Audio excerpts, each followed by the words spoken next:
I came home from a 12-hour install, kicked the door shut with my boot, and Jenna was already in the hallway like a welcoming committee. Arms around my neck. Big smile. Too big. Hey, stranger. Hey yourself. She smelled like citrus and a candle I'd never bought. Her phone lay face down on the counter, which wasn't new, but the lock screen was dimming, like she'd just tapped it. And the good girl tone came with a small mismatch. Her shoulders were tight.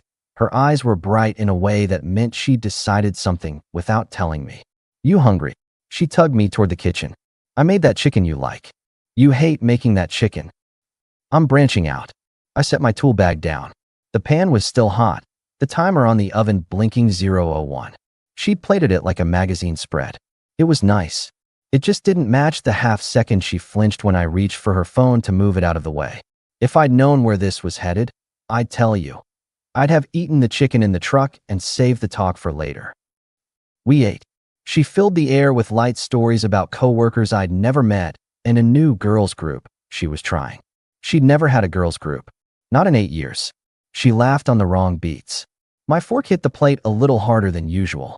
So, I tested the water. How late is this new group going tonight? Not tonight. She sipped water. Tomorrow. Maybe. Maybe. Depends if everyone's free. Everyone. Right. I cut into the chicken. Which friends are we talking about again? Just, you don't know them. Kelsey. Or Kara. I keep mixing them up.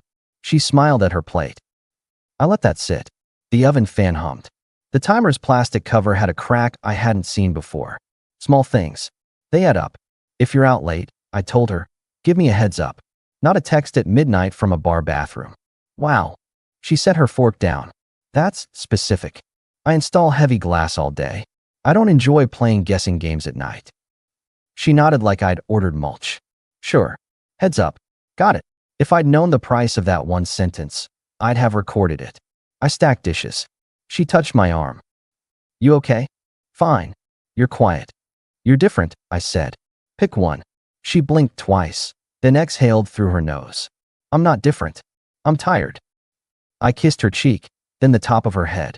We're both tired. Let's not be tired and vague. I'm not vague. She smiled again, too quickly. You're being dramatic. Tomorrow, I said. If you go, tell me before you disappear. That's all. She nodded. Sure. I wanted to believe her. The next night, I was in the shop late, cutting a custom jam for a weird opening, when Sam stuck his head in my bay. You're still here? Your wife let you out after dark. She's with friends, I said, fitting the jam. New crew. You ever heard of a Kelsey or Kara? Sounds like a brand of candles. He leaned on the doorframe like he owned the place. You look like a guy doing math he doesn't want to do. I'm doing hardware lead times. I wiped the chisel on a rag. And, yeah, a little math. He gave me that barber mirror stare only someone who's scrambled through 2 divorces can give. Do you want to stop doing the math? Or do you want to get it right? Get it right. Then treat it like a job. Verify, then trust. Like a job, I repeated. We finished up. I texted Jenna at 8. Got a reply at 9:30. Still with the girls. Don't wait up. Heart emoji that looked cut and paste. When I got home, the house smelled like vanilla. A different candle. The bedroom was made like a hotel. Her shirt on the chair was inside out, tag sticking up. I'm not a detective. I'm just a guy who notices when the puzzle pieces are from 2 different boxes. She rolled in at something past 10 and breezed straight to the bathroom, talking from the mirror. It was fun. Finally some time for me, you know? We did trivia. Where? Near the mall. What place? She rinsed her face. I forgot the name. We've lived here 14 years, I reminded. We could navigate this town by smell. I'm serious. It's new. What's your friend's last name? Mark, why are you quizzing me? Because I care where my wife is, I told her. Wild concept. She paused, towel on her cheek. You know what? I don't love that tone. And I don't love guessing. Heads up was the deal. I texted you. An hour and a half after. Her jaw shifted. Okay, I'm hearing you don't like it. Noted. What I'm not hearing is the name of the place. It's not a courtroom. No, I said. It's a marriage. She stood in the door. Do not make this into a thing. There it was. The tone that turned a straight line into fog. I didn't rise. I didn't chase. I set down my phone, took my wallet from the dresser, and made a small adjustment. Saturday's couple dinner at Ryan's. I said. I'm out. What? We RSVP'd. You can go, I said. I'm rebuilding the workbench. I'm not going to sit around nodding while you check your phone under the table. That's so unfair. Fair is me saying what I won't show up for. You're punishing me. I shook my head. I'm setting my schedule. If you want me at events, keep me in the loop like I asked. That's not how. It is now. She stared a beat too long, then pasted on a smile. You know what? Fine. I'll tell you earlier next time. Can we sleep? Please. We turned off the light. Somewhere downstairs, the new candle kept burning. I kept to my shift. Sam and I knocked out a storefront Monday, then a rainy Tuesday run of shower doors. Wednesday, Jenna swung the pendulum.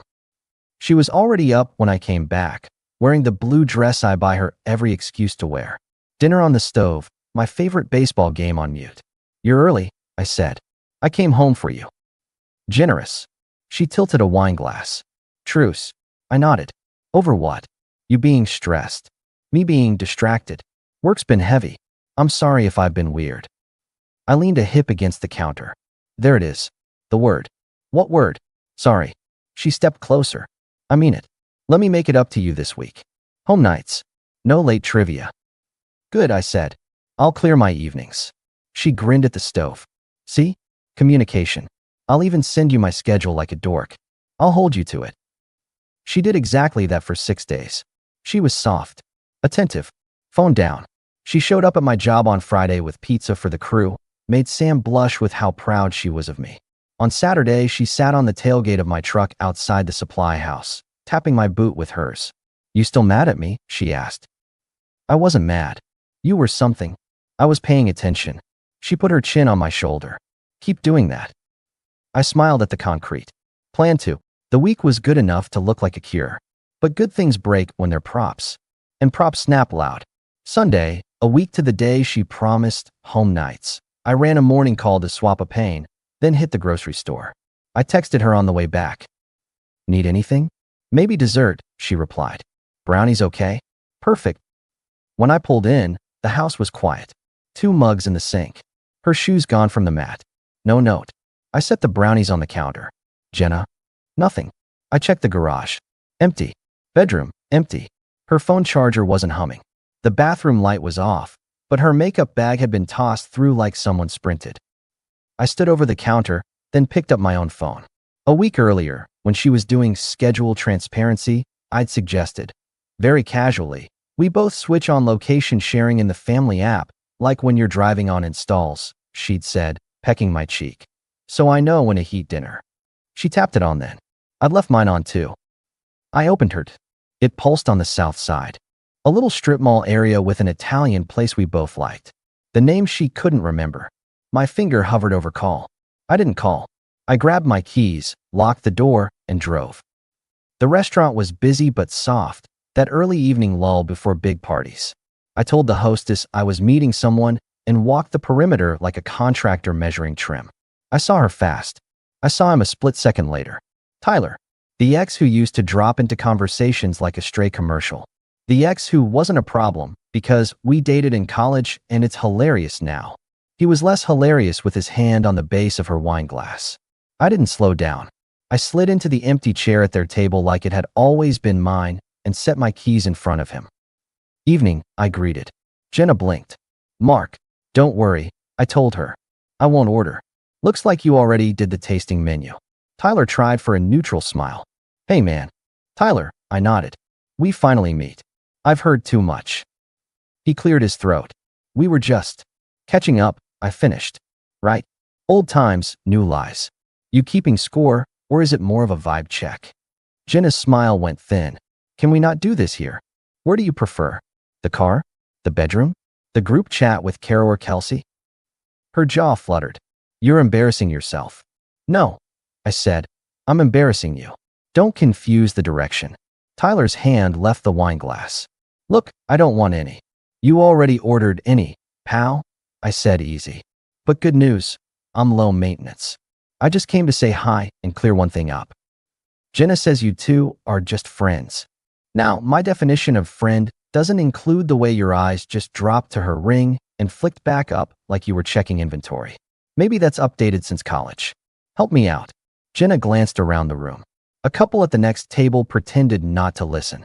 A server brought bread and then immediately remembered he had somewhere else to be. Stop it, Jenna hissed. You're being petty. I'm being present. That's not the same thing. Tyler tried again. This is complicated. It could be simple, I said. Simple as telling me up front you're doing dinner with a man who used to date you. Simple as not hiding behind trivia night. Jenna's eyes flashed. I never said trivia. Right, I agreed. You said girls, which turned out to be singular. With stubble. She leaned in, voice low. I can meet friends, Mark. So can I said. Watch. Tyler swallowed. We're friends, man. That's it. I can tell, I said. The electricity in your shoulders screams platonic. He looked at his plate. Jenna tapped her nails on her water glass. I'm leaving, she announced, grabbing her purse. Stay, I told her calm. I don't want to ruin your night. I just wanted to stop by and make sure the seating chart's accurate. Get up, she ordered. In a second, I said. Tyler, quick question. Did your wife know you'd be here? He blinked. Why would she? I'm not. Oh, I nodded. Okay, that answers that. Jenna stood. We're going. I stood too, but not to leave. I slipped my wallet out and dropped a 20 on the table. For the bread I didn't eat. You are not paying. I pay for what I touch. Then pay for this mess, she snapped. I smiled at her, then at him. You too enjoy the marinara. I'll let you get back to friendship. Try the tiramisu. It pairs well with denial. Tyler stared at the keys on the table like they were a grenade. Jenna watched me like I'd grown a second head. Half an hour, I said, checking my watch. That's all I had to give. Sorry to crash your date. I left them there, walked out into the evening like I'd stepped off a stage, and drove home under a sky that wasn't asking me any questions. I'd barely turned the key when the front door flew open.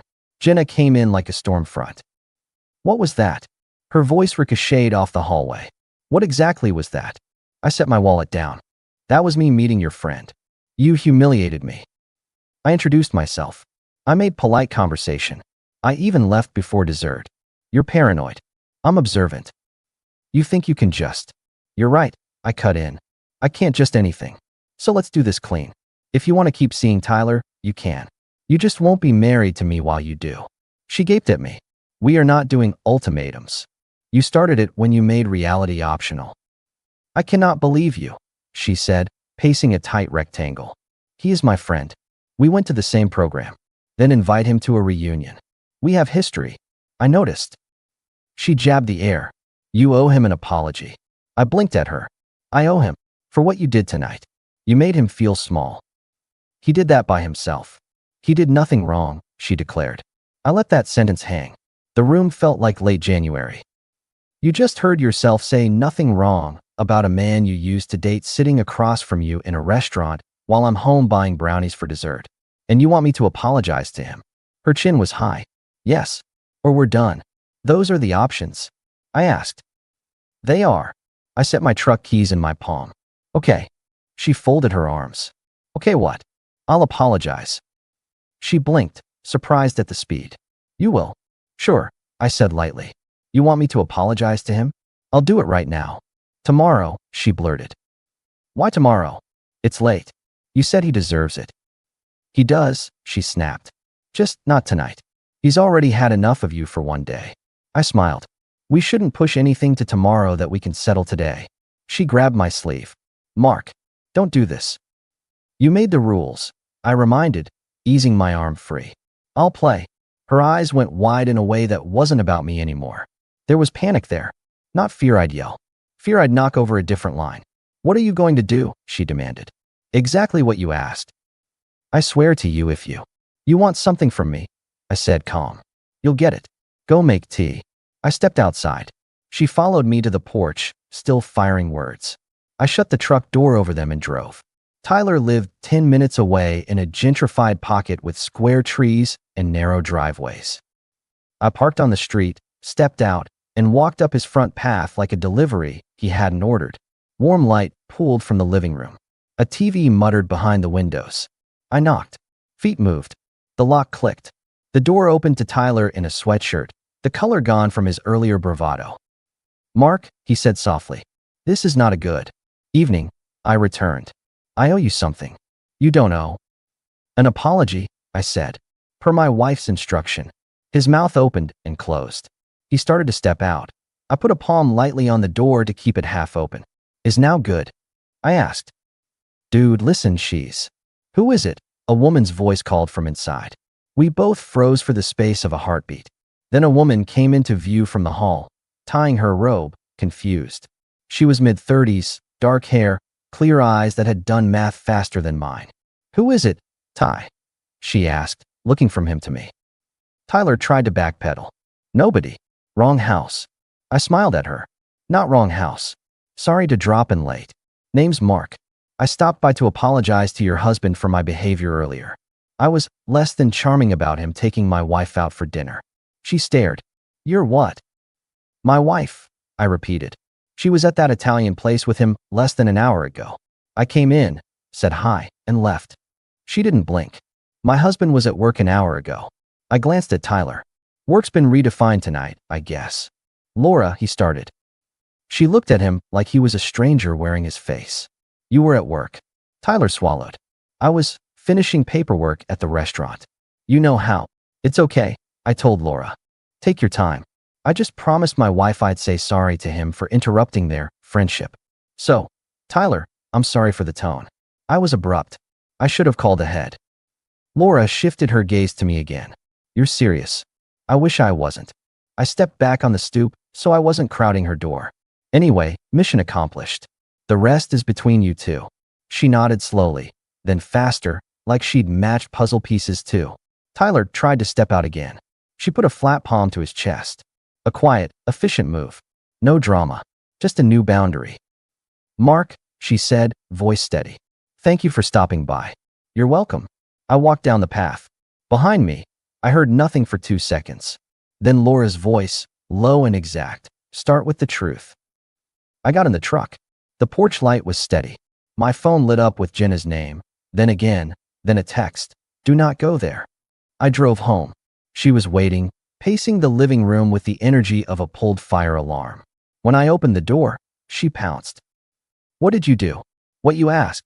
What did you say to him? Sorry. Her eyes bored into me. And nothing, I said. Well, I might have said it at his front door. Out loud. You went to his house. You demanded an apology. I delivered the premium package. You are unbelievable. Thanks. Is his wife there? I shrugged a shoulder. She was. What did you tell her? The truth. That you and Tyler had dinner. She threw her hands. Why would you do that? Because you asked me to apologize, I said. Not to collude. You ruined everything. Define everything. She was breathing hard like the words took oxygen. You don't get to blow up my life because you felt insecure at a restaurant. I didn't blow anything up, I said evenly. I named what was in front of me. If it can't stand daylight, that's not on me. She stared. Then the anger turned and sharpened. You know what? Pack your things. Go stay in a hotel. We'll talk when you've calmed down. No. She blinked. Excuse me. This is my house, I said. I built the shelves, the cabinets, picked the screws and the hinges. I'm not leaving my home because you made a mess. You can't make me leave. I'm not making you do anything, I said. I'm giving you a choice. You have 1 hour to gather what you want for the next few days. Your closet, your laptop, your skincare army, whatever. After that, I'm changing the lock. We'll figure the rest like adults, with paperwork, during daylight. She stepped back like the air had shifted. That's not happening. You've already used 10 minutes arguing, I told her, checking my watch. 50 to go. This is insane. What's insane is you ordering me to apologize to your dinner date and then yelling because I did it efficiently. Her face flickered. He is my friend. I nodded. I'll remember that when someone asks why my wife moved out on a Sunday night. She stared. The silence stretched. Finally, she grabbed her purse. Fine, she said, voice clipped. I'm not staying here with you like this. I didn't ask you to. She walked to the door, then turned. You are going to regret this. Maybe, I answered. But at least I'll regret it in a quiet house. She slammed the door. I stood a second in the stillness. She left, and then got the spare deadbolt from the garage. 30 minutes later, the lock turned cleanly under my hand. I put her keys on the hall table in an envelope, wrote her name, and set it where she couldn't miss it. I slept on my side of the bed because I sleep better there. In the morning, I made coffee, put on a clean work shirt, and drove to the county clerk's office on my way to a shower door repair. My phone buzzed while I was in the parking lot. Jenna, why can't I get into our house? I answered, because it's not our when one person uses it like a stage. You don't live there right now. Try Tyler's. His wife will be thrilled to host. 20 minutes later, as I was pulling straps over a crate, a new text blinked. He ended it. Because of you. You did this. I watched the dots try to form another sentence. Then I pressed the information button, scrolled, and hit block. No speech. No flourish. Just a new setting. She didn't call from another number. She didn't show up at the shop. Silence works when you finally step into it. 3 weeks forward, a number I didn't know popped up while I was halfway through mounting a fixed panel. I let it go to voicemail. Then curiosity won. Hi, Mark. A woman's voice said, steady but warm. It's Laura. From the porch. I hope this isn't out of line. I wanted to thank you and to ask if we could talk. No pressure. I called back after we finished the paint and swept up glass dust. She picked up on the second ring. Hey, she said. It's Laura. Good timing, I answered. I just want to fight with a stubborn shower clip. She laughed once. I don't want to derail your day. I wanted to say you did the right thing. That night. You were blunt, but you were clean. Blunt is my only setting. That's better than slippery, she said, and you could hear years of context in that word. I'd like to buy you coffee and say thank you like a human, not a voicemail. You can say no. I can say yes, I told her. We met at a little spot near the park. She was calmer than in the doorway, the kind of calm that comes after you decide to accept the receipt. I signed papers, she said, after we ordered. He tried to fix a version of the story that rested on air. I chose ground. Good choice. She smiled like she hadn't used those muscles in a while. You okay? I'm better, I said. The clerk stamped mine yesterday. How's Jenna? I sipped coffee. Back with her parents, last I heard, in the little town 2 hours west. Hard to pay rent when you burn bridges on both ends. Laura nodded. I'm not gloating. Me neither. I thought you were crazy, you know, she admitted. At the door. I almost told you to get off my porch. You should have, I grinned. It would have been funny later. What stopped me was his face when you said restaurant. He looked like a freshman explaining a hangover to his coach. Honesty is tells. She held my look. Well, thank you for handing me the truth without throwing me at it. That matters. It matters to me too, I said. It's how I try to conduct myself. Clean cuts. We sat another hour. We talked about small things. Jobs. Her sister's dog. The way the neighborhood pretends to be friendlier than it is. Nothing flirtatious. Nothing heavy. Just human. When we stood, she touched my elbow. I'd like to do this again, she said. Not as therapy. Just because you're easy to be around. Same. We didn't sprint. We didn't label it. We just started meeting for coffee, then walks, then dinners with the good kind of silence. If you've ever been around someone who doesn't need a performance from you, you know the difference. Now the part people care about like a scoreboard. My life is smaller and better. I moved to a 2-bed ranch that backs onto a creek, with a garage big enough for the workbench I kept threatening to build. I bought an old pickup with honest paint. The shop's doing well. I picked up 2 contractors who like that I show up when I say I will. Sam comes over on Saturdays. We watch the game with the sound low and make fun of announcers' cliches. I sleep. That's not a poetic way to say I'm at peace. I mean I sleep 7 hours without waking to a mood I didn't cause. Laura and I see each other regularly. She's got her own place. No neediness. No tests. She knows what it's like when someone tells you half of a story and asks you to clap. We don't rush. When we need space, we say so. When we say dinner at 6, we show up at 5:55 like grown-ups. As for Jenna, I don't track her anymore. I turned mine off too. Last I heard through the grapevine, she's back home with her parents. Working part-time, telling a version of events where I overreacted to a meal. She didn't get the house, didn't get the equipment, didn't get the truck. Not because I set out to punish. Because I drew a line in my own doorway and stood on it. People ask if I regret how I handled the restaurant or the porch. I don't. I gave everyone the gift of daylight. Jenna wanted an apology? She got it. Tyler wanted discretion? He didn't earn it. Laura deserved facts? She got them. I wanted a life where my home wasn't a prop in someone else's story. I have that now. If there's a lesson, it's boring and hard. Pay attention, and when respect leaves, follow it out the door. Don't shout. Don't negotiate your worth with someone who's already sold it at a discount. Change the lock. Change the schedule. Don't make a speech at the end. Leave one clean sentence and walk. Mine was simple. When Jenna texted that morning asking why she couldn't get into our house, I told her the truth. You can't get into my house, I wrote. Try your friends. His wife will welcome you. I sent it. I blocked the number. I went to work and installed a door that fit better than the one before. That's the job. Verify, then trust. And if the frame is crooked, you don't argue with it.